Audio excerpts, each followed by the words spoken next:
So while I said in my video this morning that I think the stock market has more room to sell off, I'm starting to maybe change my mind. I think the bottom might have been in today.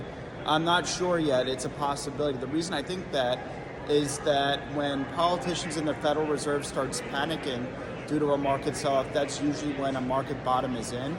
We had Trump pretty much saying that he doesn't foresee a recession and that he's downplaying this sharp market sell-off. On top of that, it's possible that there could be a ceasefire in the Russia and Ukraine war, a 30-day temporary ceasefire. Ukraine agreed to it in talks with the U.S. delegation in Saudi Arabia. Now Russia has to. This happened today. And initially this morning, we had tough talks with Canada in the trade war with tariffs. You know, the Ontario Premier was saying he's going to do 25% tariffs on electricity exports to the U.S. And then Trump said he was going to do 50% tariffs for steel and aluminum for Canada, doubling it. However, he walked that back. So it looks like that's not going to happen. That dialing down the temperature is partially why I think that the bottom of this sell-off might have been in today. Obviously, we have to see.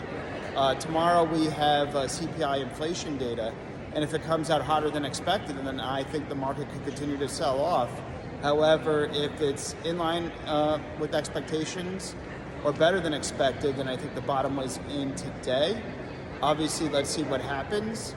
But even if the bottom wasn't in today, I don't really expect that much more of a sell-off. I think a lot of the trade war fears are sort of priced into the market already.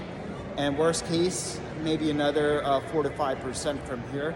Obviously, we have to see. Look, that could even be wrong if some things go off the rails. But we have to see.